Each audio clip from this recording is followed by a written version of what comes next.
Hey guys, it's Jay from Sony Alpha Lab, and what I got here is the Sony 16-35mm f2.8 Zeiss lens. Now, this is the new version, so it's the SSM2 version. So it's got better contrast control, better lens coatings, it's got a better autofocus motor. It goes for approximately $2,250, so very expensive, but what you do get for that price tag is top quality optics and top quality build. It's actually moisture and dust resistant as well. This is a top quality lens designed specifically for Sony A-mount cameras. Not the mirrorless E-mount cameras, but the A-mount cameras like the Sony A99 II, the Sony A77 II, for example. The Sony A68 is another option. So this lens is designed specifically for that. Now, you can use the A-mount lenses on the E-mount cameras. You just have to use the Sony LA-EA3 lens adapter, and that'll allow you to use this particular lens unlike the A7R III, for example. Okay? Now, if you have both camera systems, an A-mount camera and an E-mount camera, that's a great solution. You could buy this lens and then buy the LA-EA3 lens adapter, and then you'll be able to use the lens on both camera systems. Now, if you only have mirrorless camera system, like the A7R II, A7R III, for example, then you're not going to want this lens. You're going to want the Sony E-mount 16-35mm f2.8 GM lens. So this lens has a constant 2.8 aperture. There's actually 17 elements in 13 groups, and the lens weighs in at approximately 2 pounds. So it's pretty beefy, it's quite heavy. However, considering the beefiness of it and the size of the lens elements, the front filter, it's only 77mm thread. So I reviewed this lens using the powerful Sony A99 II, and that's a 42 megapixel sensor with no low pass filter. So you're gonna really see the extra sharp detail that this lens is capable of. So here in the lab, you can see I'm just doing a zoom test, and you can see how the front of the lens moves. Looking at it from the back, you can see how the internal lens group moves as you zoom the lens in and out. And the lens is quite beefy in the hands. You could definitely feel the weight. The focus ring, this is here, I'm checking the focus, and it's a little bit tight. The focus ring is pretty tight, as well as the zoom. Tighter than most lenses, but that does break in over time. If you put in the hours with the lens, it's going to loosen up and get super silky smooth over time, okay? Now the lens hood, it actually goes on both ways, so you can stow it in the closed position, you can turn it around and put it on in the front position, as you see behind me. Where you switch the autofocus from manual to focus, it has a turn style, as you can see behind me. I'm not the biggest fan of that style, but the focus hold button is nice. That is a great feature to use in certain situations. All right, guys, so what we're looking at here is distortion. I'm going to show you the lens distortion at the various focal ranges. And if you look up here on the top left, it'll show you how the camera is set, okay? So in this example here, this is 16mm at f2.8. Now, this is what distortion you can expect. This is with lens correction applied using Lightroom, okay? So I took the photos in raw quality, and then I applied the lens profile in Lightroom, all right? And I can show you that over here. If you scroll down to lens profile, I have it enabled. Do you see that? And then here's the lens information. So that's how you do that if you're not familiar with Lightroom. So at 20mm, this is what kind of distortion you can expect, all right? It's pretty well controlled. Now here is 24mm. And you can see there's very little distortion at 24mm. At 28mm, there's a little bit of distortion. You can see it there. And here's 35mm. And you can see there's quite a bit of distortion at 35mm. But again, not too bad. It's very well controlled. So let me go back to 16mm where the most significant distortion was. And you can see here in the center area is where it's most noticeable. And there's also quite a bit of vignette creeping in from the corners. You can see the darkness in the corners creeping in. And that'll go away if you stop down to like f4, f5.6. So what we got here is a minimum focus distance test.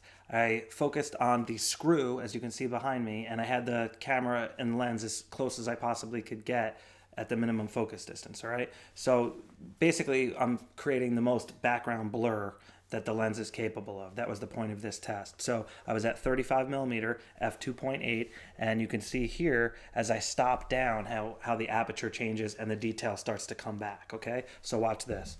This is at f2.8. This is at f4. This here is f5.6.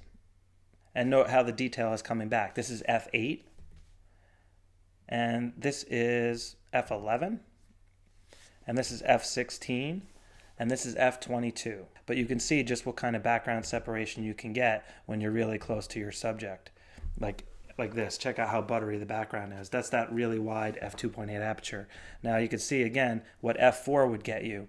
So on some lenses you can get the f/4 version, or you can get the much more expensive f/2.8 version. Now here is the difference. Here's what f/2.8 looks like, and here's what f/4 looks like. So it makes a huge difference in the background, separation, okay? So that extra glass costs quite a bit of money usually, but you do get a lot more separation for that, all right?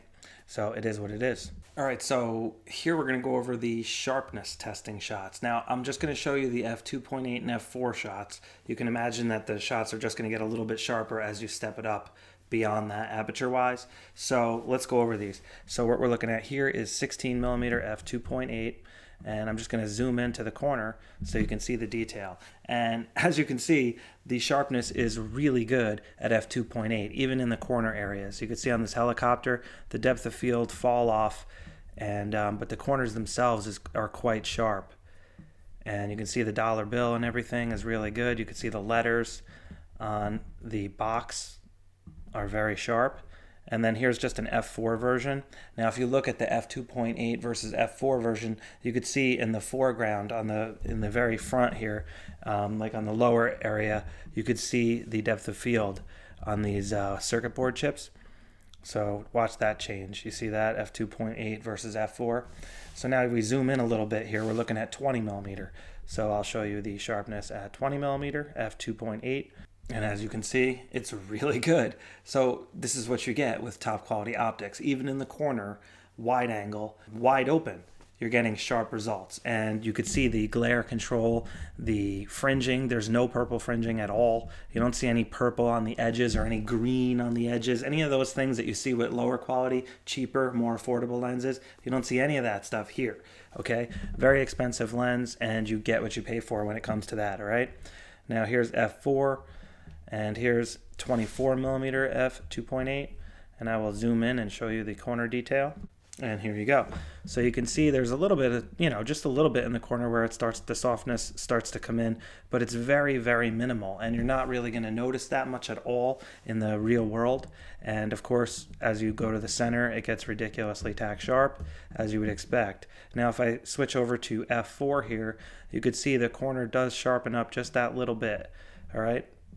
Nothing crazy, but it does sharpen up that little bit. So if you just stop down to f/4, that little bit of softness that you're seeing in the corners will pretty much go away. Now 28mm, let me zoom in over here and show you what we're looking at. So you can see 28mm looks quite good. It is a little bit soft in the corner areas here. So let's stop her down to f/4 and take another look at the corner here. And this should have sharpened up quite a bit, and it did. You can see now the detail on the letters are quite a bit better in the corner area. Now at 35mm, again, you can see a little bit of softness in the corner. Nothing crazy though, just a little bit.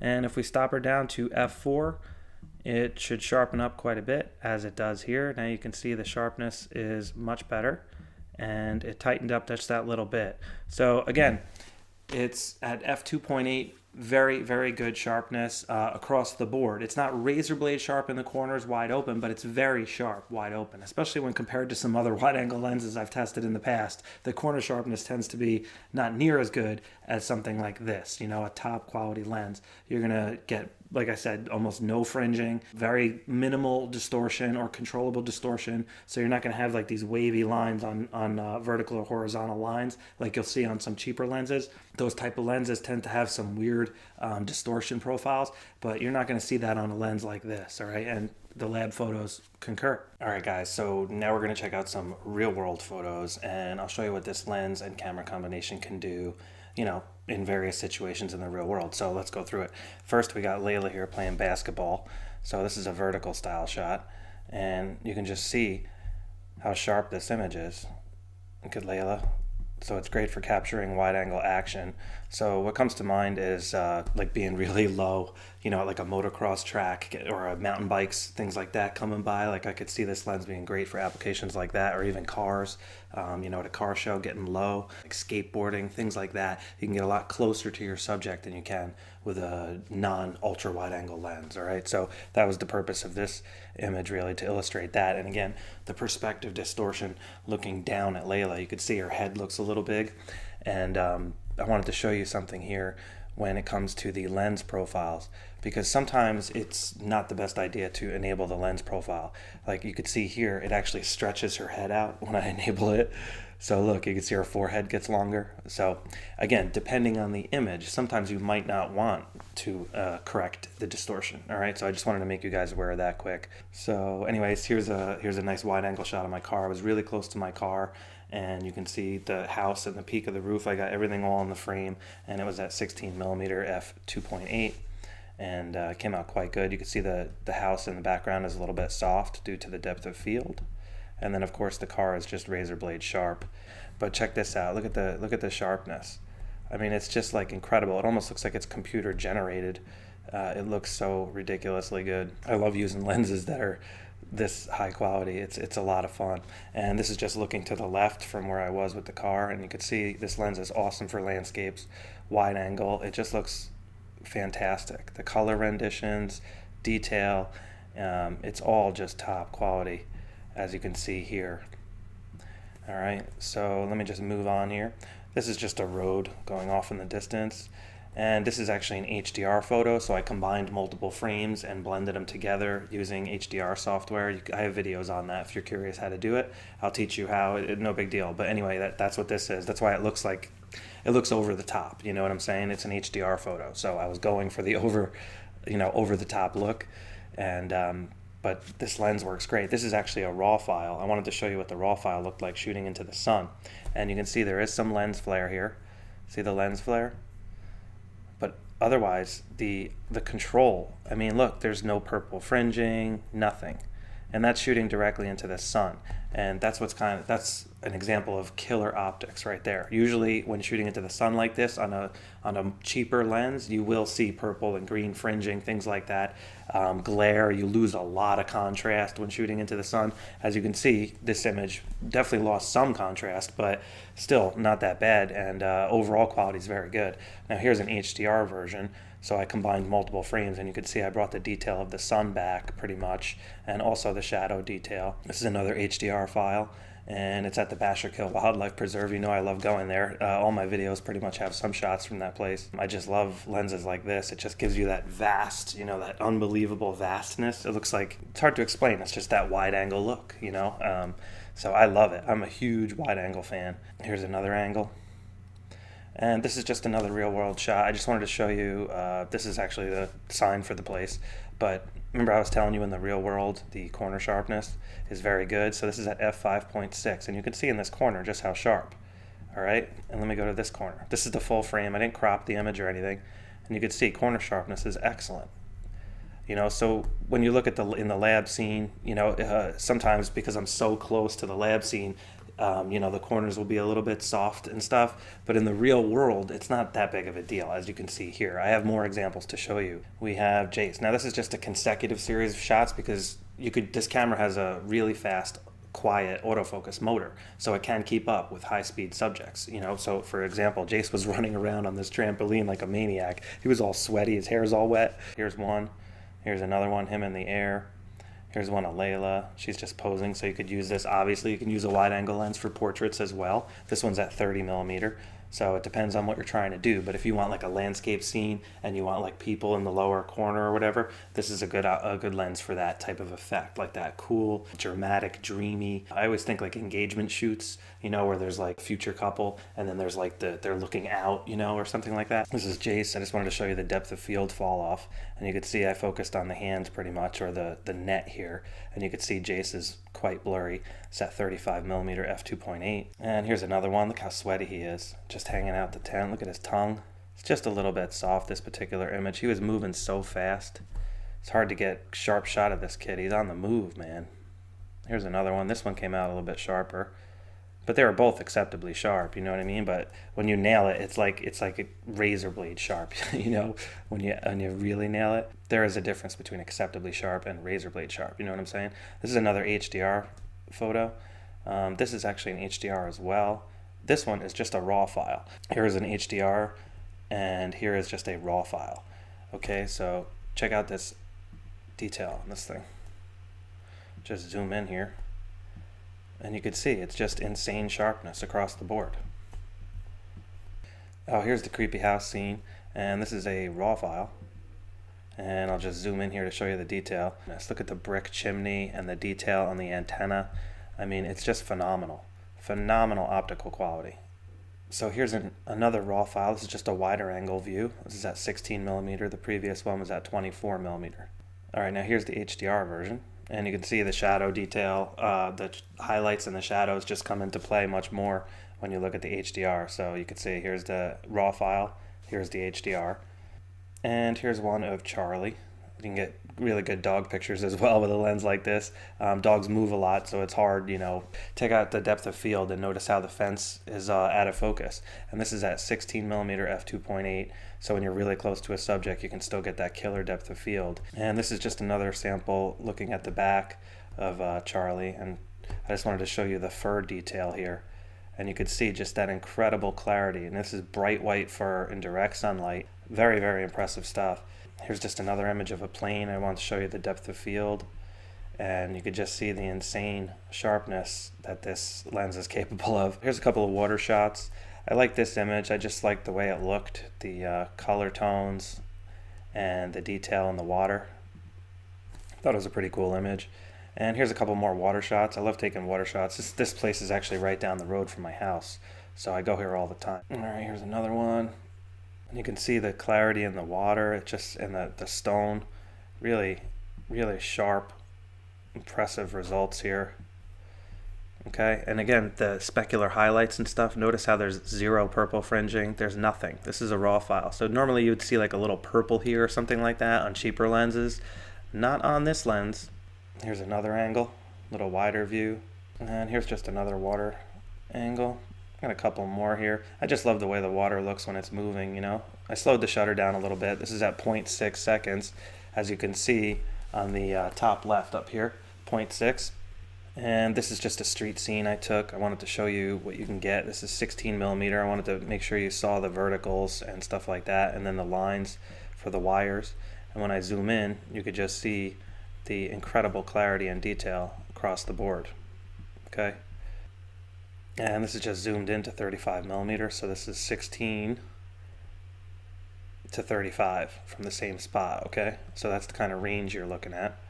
And here's just another angle, and here's another one, again trying to show off how the verticals handle if you're into architecture, photography, and things like that. This is, you know, an example of what you could get very close to the building. Now this is just looking right at the corner of the building, vertical. I was as close as I could get to the building and fit the whole thing in the frame, and it just looks so cool, I think. Now look at the detail. I mean, that is just remarkable. You see the very, very fine detail on the brick, like the paint, and just phenomenal optics. Absolutely phenomenal optics.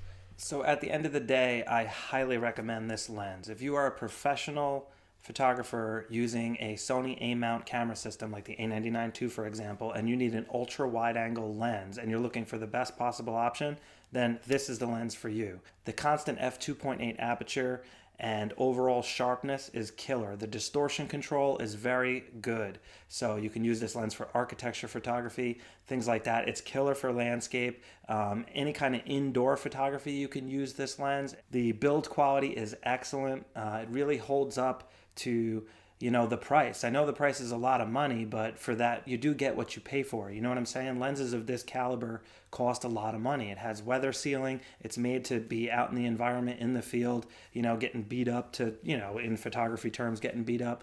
And it'll hold and it'll last the test of time. And you can see just the way it's built. I mean, it's super high quality. And the feel of it in your hands, it feels like a brick. Like it's just really well made. So that's pretty much it for this review, guys. I really hope you got what you were looking for. And if you have any questions, as always, please just ask below the video in the comments area, and I'll be happy to answer the questions. Be sure to subscribe, and have a great day.